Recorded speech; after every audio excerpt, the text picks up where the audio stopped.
deuxième session ordinaire qui se veut être essentiellement budgétaire, c'est tout naturellement pour nous permettre de nous acquitter de cette noble et exaltante mission constitutionnelle, mais surtout pour apporter notre pierre à la construction de l'édifice commun de notre pays. Au cours de cette même session, d'autres préoccupations d'importance seront également abordées avec la poursuite de l'étude des sujets d'autosaisine sur les thématiques suivantes. La problématique de la cybercriminalité au Bénin, impact socio-économique et approche de solutions. La commercialisation des produits agricoles au Bénin, quelle stratégie pour une approche novatrice et intégrée? Le service national au Bénin, quelles opportunités pour le renforcement des valeurs de la nation et une meilleure intégration socio-professionnelle.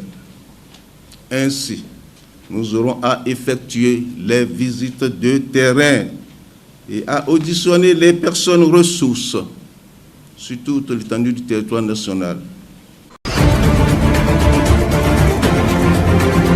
Nous sommes venus vous dire que les vacances sont terminées, le travail reprend. Nous vous souhaitons de réussir votre année scolaire. Plein succès à vous, suivez les conseils, bonne rentrée à vous.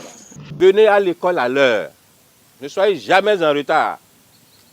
Écoutez les conseils de vos maîtres, suivez leurs conseils, faites ce qu'ils vous demandent de faire et vous allez tous réussir. Qu'il faudrait que nous, parents d'élèves, nous puissions assumer nos responsabilités vis-à-vis de nos enfants.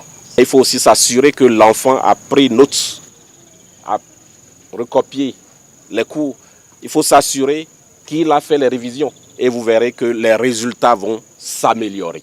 Au nom de mes collègues ici présents et au nom du gouvernement, au nom du président de la République, son Excellence, M. Patrice Talon, nous déclarons que l'année scolaire et universitaire 2023-2024 est officiellement lancée. Après plus de 2 mois de vacances, les apprenants ont repris le chemin de l'école. Ici, à l'école primaire publique d'Akpakpa Centre à Cotonou, les élèves sont déjà en classe.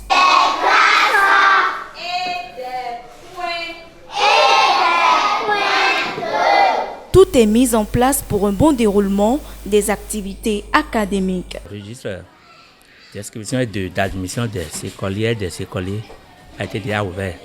Donc nous avons continué le recrutement aujourd'hui dans les différentes classes. Chaque enseignant connaît déjà sa classe. Ils ont déjà reçu les fournitures. Donc ils sont prêts. Si vous allez au CI par exemple qui n'est pas concerné par l'évaluation, il a déjà démarré les cours. Des parents d'élèves arrivent sans date de naissance. Ceux qui sont inscrits au CI là, ils viennent sans date de naissance. Vous avez vu tout à l'heure, un monsieur est arrivé avec Ravé, puis dit qu'il a Ravé sans date de naissance. Bon, nous sommes obligés de les accepter en attendant qu'il ait fait les dates de naissance sécurisées. Les apprenants sont également soumis à un test de connaissance des acquis de la classe antérieure. Nous avons commencé ce matin par l'évaluation diagnostique. Et c'est ça que vous avez vu, les enfants sont en train de traiter une épreuve de compréhension de l'écrit. Donc après ça, nous allons ramasser, corriger et voir le niveau réel de ces enfants-là, les enfants qui ont encore de lacunes, ceux qui ont déjà oublié les notions de la classe précédente. Nous allons essayer de voir tout ça là pour pouvoir faire des remédiations avant de commencer l'apprentissage systématique. Ce matin, après la récréation à 10h30, nous avions l'évaluation diagnostique, c'est-à-dire une évaluation pour voir le niveau actuel des apprenants avant d'entamer les activités pédagogiques de la classe de CP. Le test sur lequel se porte l'épreuve, je l'ai recopié au tableau. Je vais faire une petite lecture avec eux d'abord, avant que je ne leur pose les questions relatives au test. Pour une année scolaire paisible et réussie, les responsables d'école prodiguent de sages conseils aux apprenants. Nous leur demandons d'être vraiment attentifs en classe.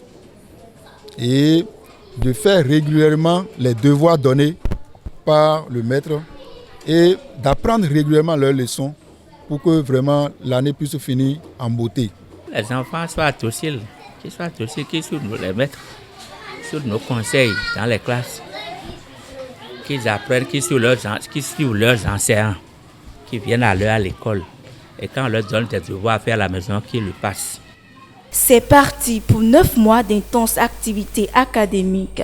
Enseignants et apprenants, chacun est invité à jouer sa partition pour la réussite de l'année scolaire 2023-2024.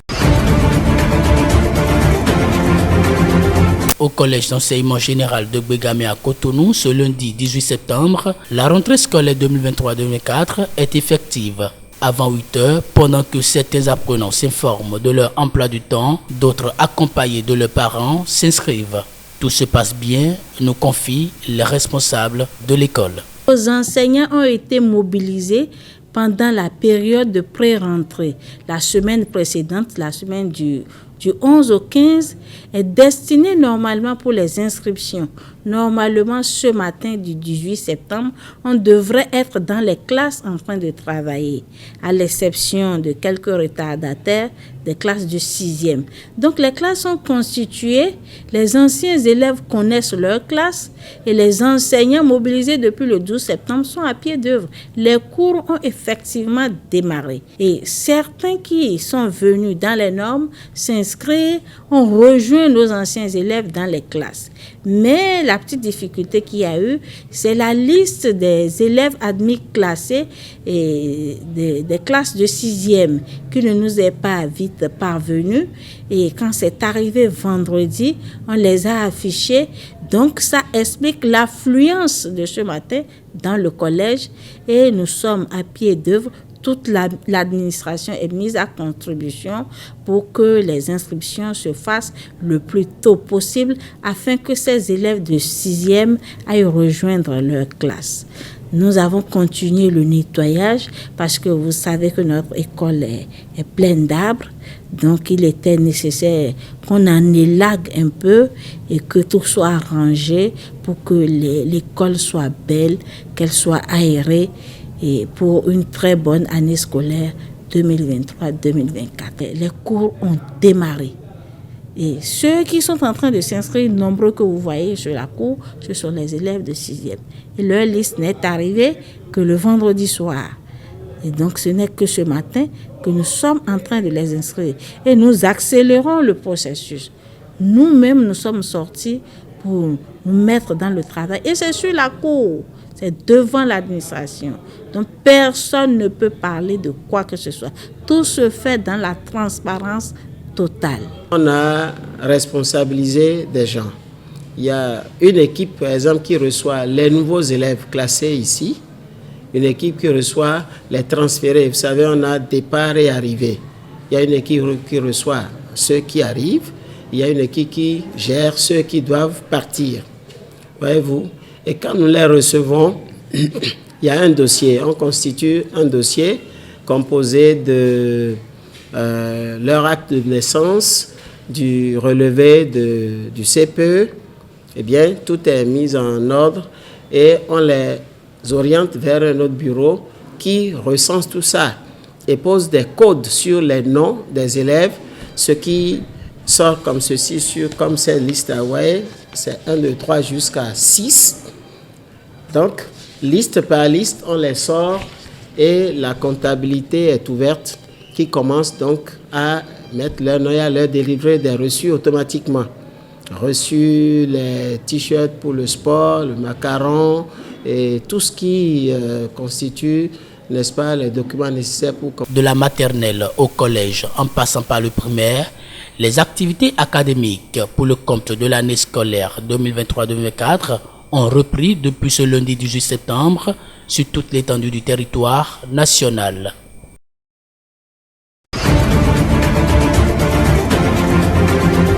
C'est déjà la rentrée des classes au titre de l'année 2023-2024. Voici l'aspect que présentent les murs du complexe scolaire du lac à Cotonou, précisément dans la zone d'Akpakpa.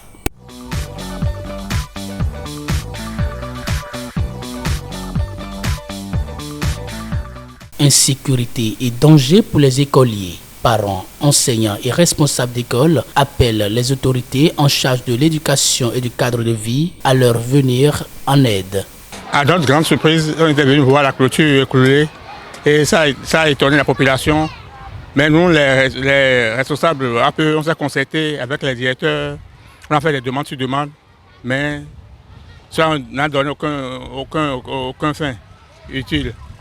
Vous constatez avec moi, toute la clôture de l'école date de très longtemps. Donc il va falloir qu'on les reprenne. L'école a été créée en 1957. Vous voyez que c'est une école de vieille date. Et cette clôture a été faite maintenant, c'est depuis 1997. Nous voulons maintenant que le gouvernement vienne à nos aides pour que quand même la clôture soit rétablie, que ça donne un bon aspect pour que les enfants puissent accéder à, à une bonne condition de vie. Tel que ça se trouve, vraiment nous sommes avec les âmes très innocentes, très sensibles, des âmes très curieuses, qui veulent toucher à tout, qui veulent aller à tous les endroits. Donc ne voulons pas que le pire arrive. Hein. Si jamais cela se produit, ce n'est pas le souhait de qui que ce soit. Donc je voudrais que nos autorités, ceux à qui nous avons déjà envoyé des lettres, que les autorités pensent au problème de l'école EPP Lac B. Nous avons déjà adressé pas mal de lettres acquis de droit pour que les clôtures de l'école soient reconstruites. Donc nous voulions bien qu'elles pensent à la clôture de l'école pour que les enfants soient en sécurité. Vous allez nous aider à porter plus haut ce que vous avez vu maintenant, pour que le gouvernement puisse quand même nous donner son point, nous venir en aide. Mais ils ont envoyé une délégation sur le terrain pour faire le constat. Et ils ont promis de reconstruire les murs de l'école. Mais à notre grande surprise, depuis 4 mois, rien n'est fait encore. Donc on ne sait pas ce qui se passe. Je voudrais bien demander aux autorités de penser à l'école telle qu'elles sont en train de faire, de continuer à soutenir la communauté, continuer à soutenir nos enfants et Dieu va les bénir davantage. Après plusieurs démarches faites auprès des autorités locales et communales, ces responsables du complexe scolaire du lac comptent désormais sur la présence de la presse pour faire passer au mieux le message auprès des autorités.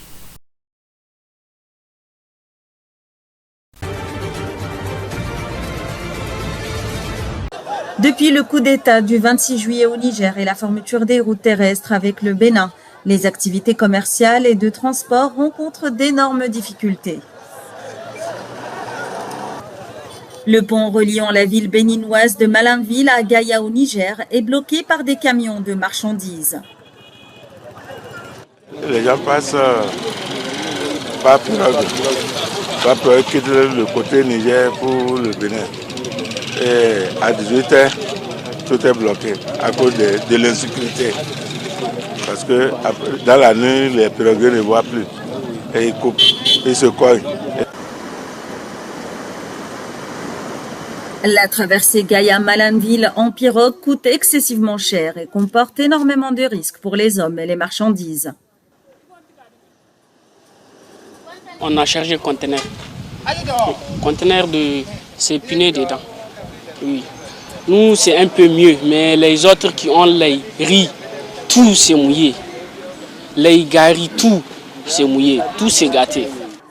Les chauffeurs de ces camions ont passé des semaines entières à attendre l'ouverture de la frontière. Certains d'entre eux ont épuisé leurs maigres ressources et survivent actuellement de débrouillardise.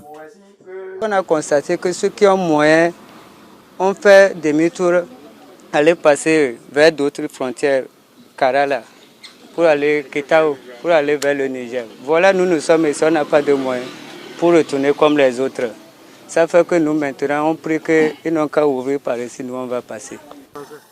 La fermeture de la frontière avec le Bénin est survenue à la suite des lourdes sanctions imposées par la CEDEAO. Le Niger, qui vit une grave crise politique et économique, a vu les prix des denrées alimentaires grimper d'environ 21%.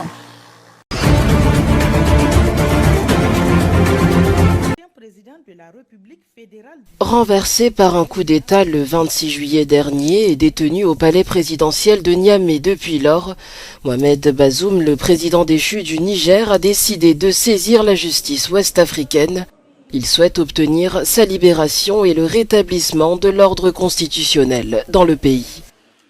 La requête déposée devant la Cour de justice de la Communauté économique des États d'Afrique de l'Ouest le 18 septembre invoque, je cite, l'arrestation arbitraire et la violation de la liberté d'aller et venir du président Mohamed Bazoum, de sa femme et de son fils, séquestrés depuis près de 2 mois. Dans un entretien avec l'agence France Presse, son avocat, Maître Diagne, a indiqué que Mohamed Bazoum et sa famille sont victimes de graves et intolérables violations des droits de l'homme. Selon lui, en cas de décision favorable, l'État du Niger aura l'obligation juridique d'exécuter la décision. Les autorités militaires au pouvoir au Niger ont-elles annoncé le mois dernier leur intention de poursuivre Mohamed Bazoum pour haute trahison et atteinte à la sûreté du pays.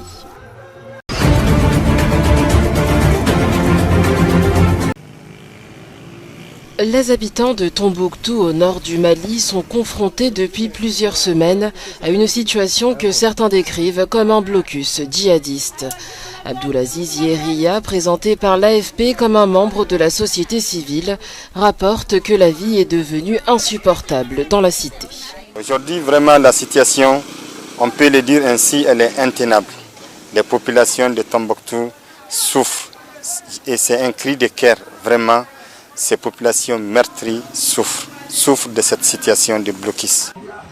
À Tombouctou, le commerce serait impacté par cette situation. Selon Abdoulaziz Yeriya, l'essence et les produits de première nécessité manquent, les marchandises étant bloquées à l'entrée de la ville depuis l'attaque contre le bateau Tombouctou le 7 septembre. Il y a la flambée des prix qui est là. L'essence est allé à un prix jamais vu à Tombouctou. Les gasoils, c'est pareil. Les produits de première nécessité commencent déjà à faire rare. Depuis l'assaut du 7 septembre imputé aux djihadistes qui a fait une 60aine de morts, la navigation serait interrompue sur le fleuve Niger, compliquant davantage les échanges commerciaux. Le marché actuellement est très difficile. Parce que si ça continue comme ça, vraiment, il y a beaucoup de boutiques qui vont se fermer. Parce que si l'aliment ne rentre pas normal, comme l'huile,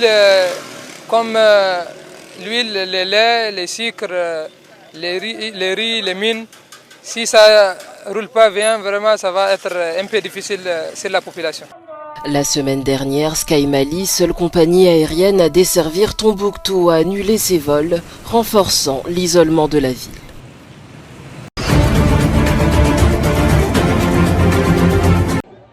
À New York, des manifestants guinéens sont venus soutenir le colonel Mamadi Doumbouya, invité à prendre la parole à l'ONU.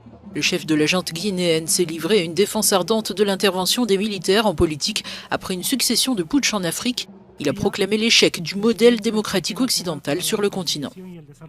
De façon très claire, sans hypocrisie, sans faux semblants, les jeux dans les jeux. Nous sommes tous conscients que ce modèle de démocratie que vous nous avez si insidieusement et savamment imposé après le sommet de la Baule en France, presque de façon religieuse, il ne marche pas. Pour Doumbouya, les États africains doivent être libres de conserver leur neutralité et rompre avec l'ancien ordre mondial en défendant le non-alignement. Nous ne sommes ni pro, ni anti-américains, ni pro, ni anti-chinois, ni pro, ni anti-français. ni pro, ni anti-russe, ni pro, ni anti-turc. Nous sommes tout simplement pro-africains. Des opposants au régime militaire de Doumbouya étaient également mobilisés devant le siège de l'ONU, le qualifiant d'assassin. Le coup d'État conduit par le colonel Doumbouya avait renversé le président civil Alpha Condé le 5 septembre 2021. La Guinée avait alors connu des mois de contestation contre la modification de la Constitution par le président Condé et sa réélection à un 3e mandat. C'est ici, dans sa maison de la ville d'Iten, dans l'ouest du Kenya, que le coureur olympique tombé en disgrâce, Zane Robertson, a été arrêté mercredi. Il est accusé d'agression sexuelle et de possession d'un fusil d'assaut AK-47 non répertorié, trouvé par la police lors de la perquisition. Le fusil que vous voyez ici est un AK-47 et il s'agit d'une arme à feu illégale. Nous avons également récupéré 23 balles assez récentes de calibre 7.62 et les coupables ont été placés en garde à vue. Les allégations criminelles à l'encontre de Robertson découlent d'une fête organisée à son domicile mardi soir, au cours de laquelle une femme affirme avoir été agressée sexuellement. Un ressortissant kényan non identifié a également été arrêté. Les suspects seront placés en détention provisoire pendant 5 jours ouvrables au poste de police d'Iten le temps de l'enquête. J'ordonne également que le prévenu soit escorté à l'hôpital de référence du comté d'Iten pour y recevoir des soins. Tout interrogatoire mené par la police devra l'être en présence du Conseil des défendeurs.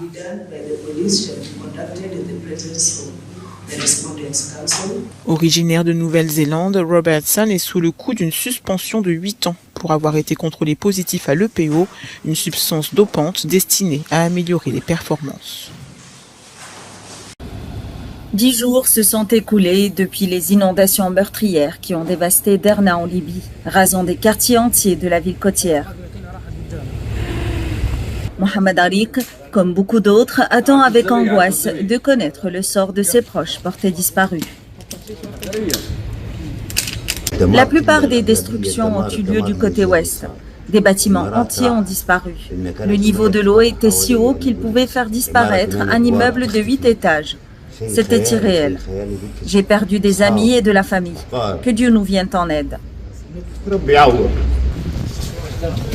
La brise de la mer Méditerranée se mélange à la puanteur nauséabonde de restes humains sous les décombres couverts de boue. Des équipes de secours et des bénévoles poursuivent les recherches, mais peu d'habitants ont encore l'espoir de revoir leurs proches vivants. Nous avons récupéré plus de 20 corps dans des cours et des magasins de mon quartier. C'était un cauchemar le premier jour. Personne ne s'attendait à une telle chose. Le dernier bilan officiel est de 3300 morts, mais le bilan final devrait être bien plus élevé. Les ONG évaluent jusqu'à 10 000 le nombre de personnes portées disparues.